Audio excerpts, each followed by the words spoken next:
There is a crisis of connection right now and an epidemic of loneliness. And as a result of men and women, I think people in general's challenge with knowing how to connect with each other in meaningful ways, a lot of people are just giving up. And so there are a lot of single people who either are feeling frustrated and lonely and wishing that they could have connections, and another large group of people who've just completely given up and are just hanging out with their dogs instead or their friends. I'm going to be doing an interview with one of my fellow teacher trainers in my masculine feminine polarity teacher training program. We're going to be talking about dating.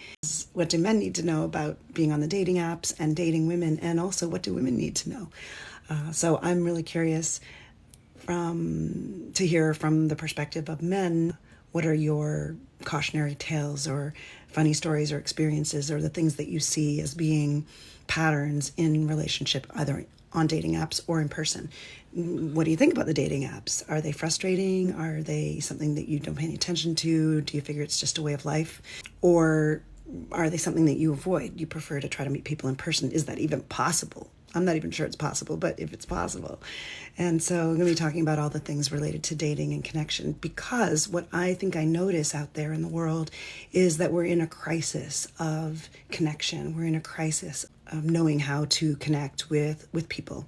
The statistics are crazy in terms of the number of people who are wanting to connect with others. Even around sex, the statistics are really crazy. Like the number of people supposedly who, aren't having sex, and I don't know if I'm going to get banned for this or whatever, but making human connections in that way seems to be really difficult for a lot of people in these times. And then there's a whole huge numbers of people who are constantly, I'm hearing, complaining about the fact that it's hard to meet people who are aligned with you in terms of your ability to connect, your ability to have your needs met, to be seen, to be heard. The level of ghosting that happens is crazy.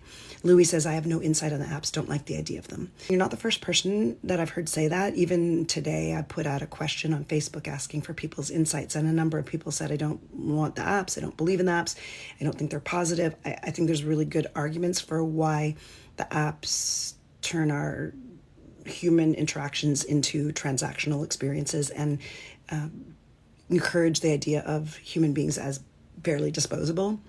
The idea that there's maybe always something around the corner that's going to be better. But I also wonder how people meet each other. I mean, maybe you live in a community or a type of culture where it's easier to meet people. I think connecting with people has changed a lot because the dating apps have become such a central way of people connecting. So Louis says, I've dropped out, so it would be a terrible source. Got it. Yeah, and you're not alone. And I think that speaks to what I see as being a crisis in connection and an epidemic of loneliness in our culture right now. And I'm not saying you're lonely, but I'm saying there are a lot of people who have given up on even being in the conversation of relationship and connection and dating. If you're not using dating apps, or if you know you don't like dating apps, then would you share why? Like, what has been the frustration? Because how else do you meet people? It used to be before I got married, often people would meet in bars or they'd meet at parties, but that doesn't really seem to be happening much anymore. And I know for myself, I don't want to meet people in a bar. Dating on apps and not on apps could be better than it is if more people had better communication and social skills.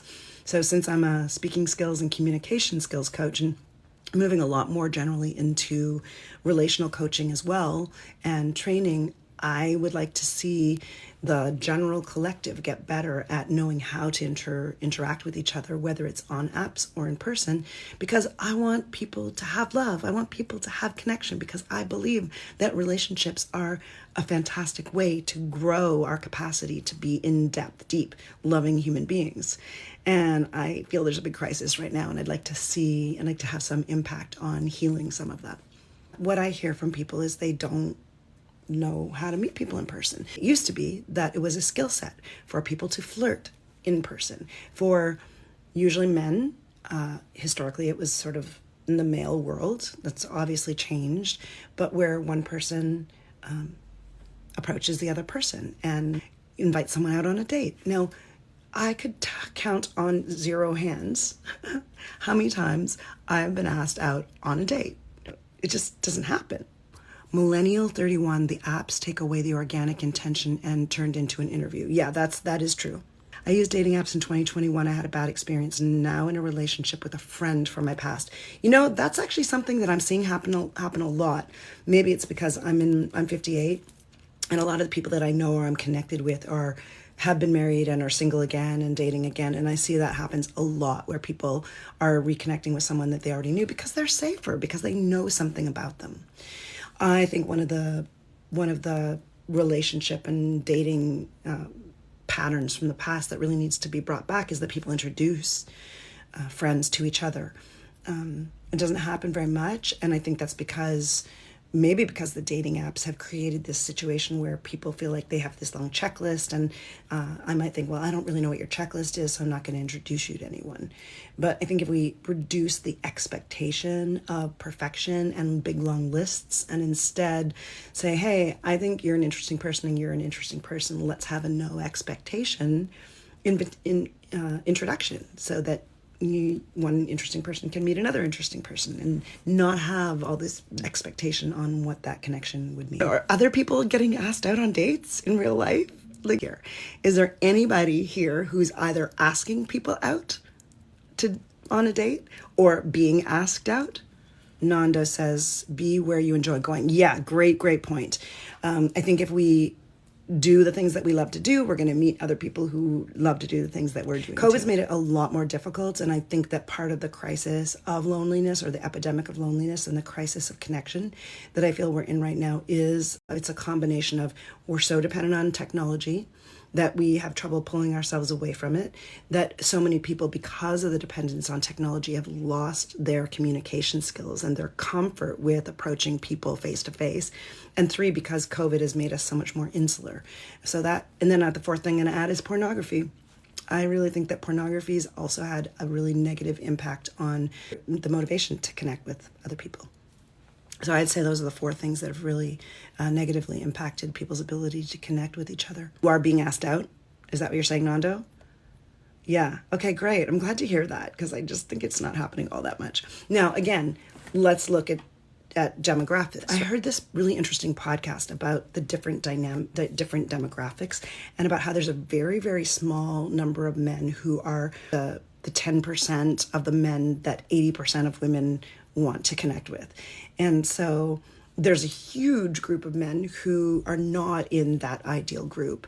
And so those men are feeling frustrated and finding it difficult to connect with women.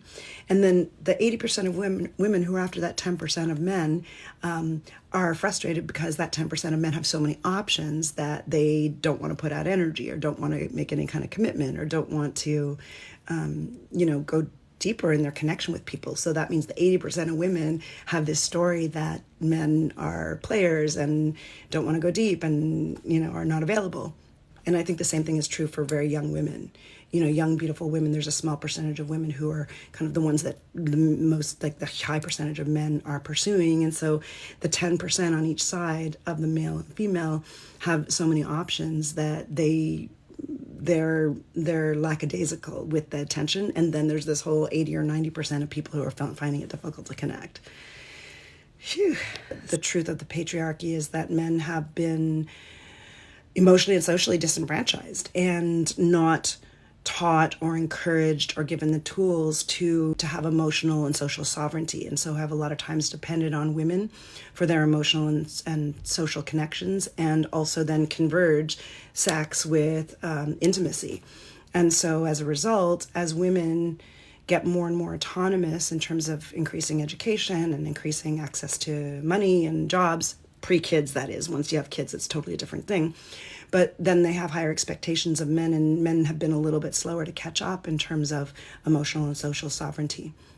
And again, I don't think it's their fault. I think that is part of the patriarchal messaging that men have been given, is that the only way that they can have intimacy and connection is through sex, and their emotional expressiveness has a lot of times been a little bit stunted.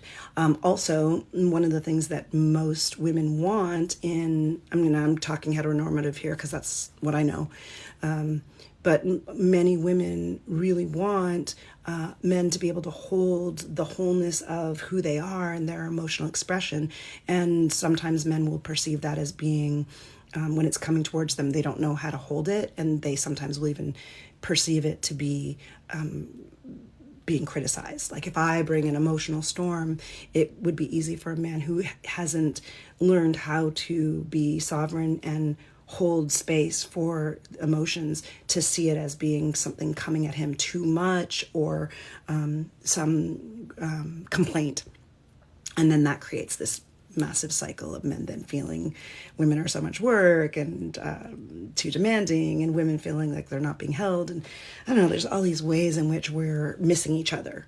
And that's what I really want to see if I can bring some kind of healing to people, either my clients, people that I coach, and the world in general, because I think our relationships with each other and intimate connection, emotionally, physically, in all the ways, is super important for our well-being as humans, physical and spiritual beings. And then you bring in all the aspects of the Me Too movement and the ways in which that has been painful for men, and men have in some ways had some internalized fear of their own masculine, and uncertainty and unclarity about what part of their masculine energy is invited and is welcomed and is wanted.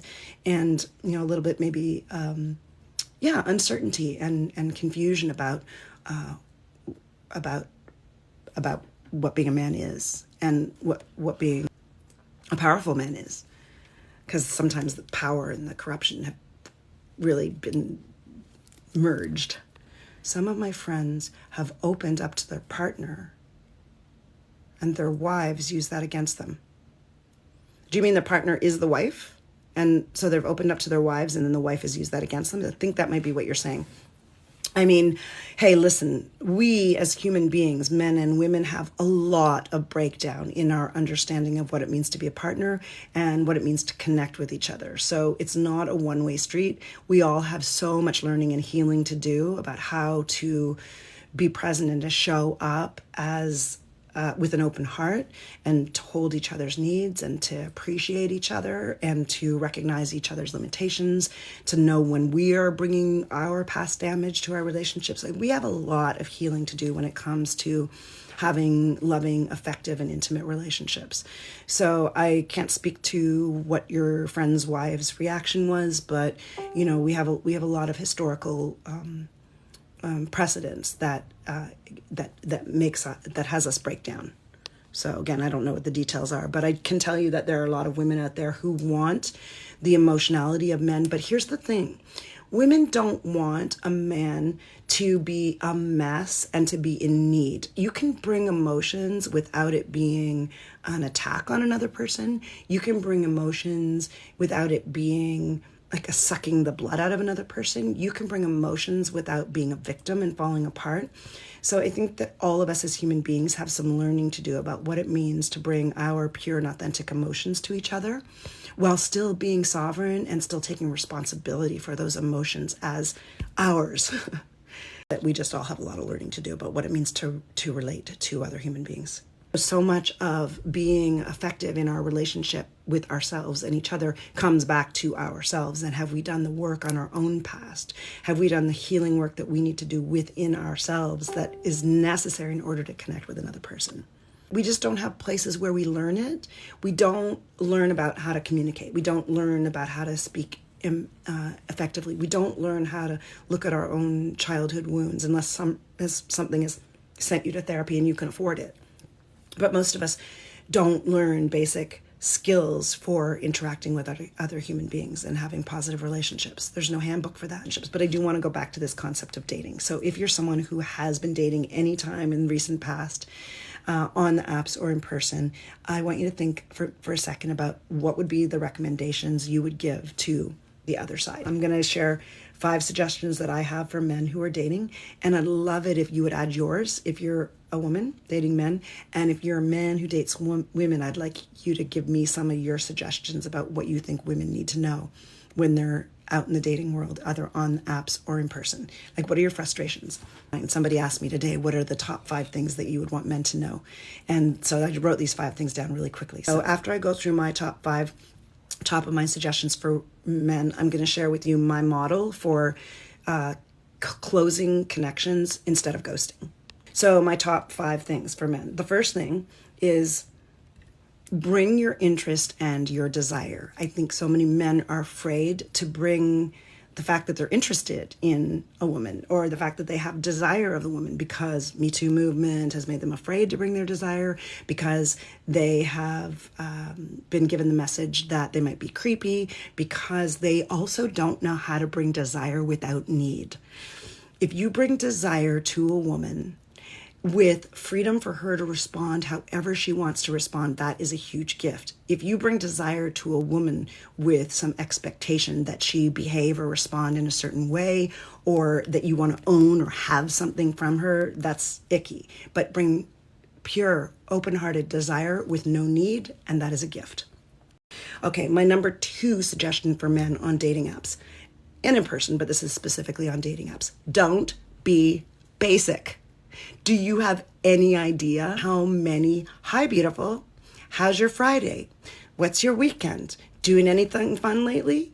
Beautiful smile. Women get hundreds, if not thousands, of messages like that. Don't be basic. Bring something thought-provoking or funny or flirty or interesting to the very first interaction that you have with a woman. Number 3, this is specifically for people who are on dating apps. Get some help from women or a friend who's got a really good selfie game. Don't have an unmade bed in the background of your pictures. Don't post multiple photos of a dour face, especially from a terrible angle. Some men I see, they have like this kind of like, don't post fish pictures. Do you know how many men post pictures of them holding a dead fish? Women do not need to see pictures of you holding your dead fish. And then don't post pictures of you from 10 or 20 years ago. That's just a few. I have other ones, but those are the top of mind ones. Okay, number 4. This one's gonna probably be pretty obvious, but it needs to be said. Don't send dick pics. At least don't send them without consent. If you really want to send them, at least ask if the person is up for receiving them, and don't send them otherwise. Seems kind of obvious, but according to many women, it needs to be said. And then the 5th thing top of mind is work on your communication skills. That means your communication skills as in the way that you text, in the way that you communicate on dating apps, and in how you communicate with another person in real life. And that's where Louis' comment that work on your listening skills is important. Make sure that you're asking as many questions of the person. I've had conversations with people before where I ask them 6, 7, 8, 9 questions about themselves, and they don't even think to ask me anything about myself. All right, so I want to go to my model for creating closure. And this is, people know that ghosting is extremely common. Anyone who is spending any time on the dating apps knows that you can have involved conversations with people and they completely disappear. So let's call ghosting when someone disappears after some level of an engaged conversation, or if you have a real life connection with them and then they just never show up. Let's call it all not knowing how to create closure. This is a model for creating closure in any interaction with another human being. When someone has brought who they are to you, either in a text conversation or in a dating app exchange where you're exploring if there is a fit, or if you've met in person for a coffee, or if you've even had a more intimate connection with another person that you don't want to continue, or if you had a long time relationship that is no longer relevant for you. This model works for all of those situations. It's just that it might be simpler and more basic if it's just a text interaction than if you've had a 10-year relationship. Ghosting is an emotional weakness, in my opinion, and an ability to express your feelings and hold boundaries. Exactly. And it's because people don't know how to create closure that they end up ghosting. They end up disappearing. They don't know how to do it. The reality is no one knows us anything. No, it's true, frontier concepts. No one owes us anything. But I'm going to suggest to you that if you're someone who doesn't close your relationships behind you, you are operating out of a power leak. There's an aspect of your energetic, your power as a human being that you are letting slip through your fingers. So I would suggest to people, not only is it important and considerate to create closure for the person that you're speaking with, who it's true, to whom it's true, you don't owe anything to. But it's important for you, because when you close the door on a connection, a conversation, a text relationship, or a more involved relationship, you're taking a stance for clarity in your own life. So I want everyone to have this basic skill set. It's very simple. And here, there are 4 parts to it. All right, so the first one's appreciation. The second one is recognition of what's true.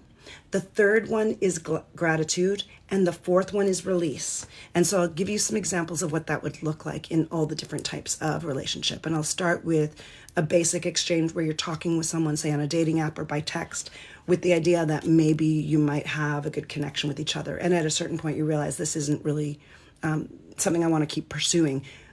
99% of people just disappear, which, like I say, I think is costly to the person who you've disappeared from. But I also think it energetically leaves this open loop for you. So here's what that model would look like in an exchange that's just a basic text exchange. I really enjoyed the way you think about dogs. And I loved the part of our texting conversation that made me think more deeply about cats. So that's or it could be, thank you so much for spending the time chatting with me to see if we are a good fit. I really appreciated having the conversation. Appreciation and gratitude are a little bit mixed, but I kind of think sandwiching between what's true is appreciation, recognizing I really loved talking with you about dogs. And then the recognizing what is. I'm noticing there really isn't a good connection between us, or I'm feeling that I want to put my attention on another relationship right now, or I'm feeling like we don't have a very good communication pattern because we've already had a couple of misunderstandings between us. So calling out what is. I am no longer wanting to date.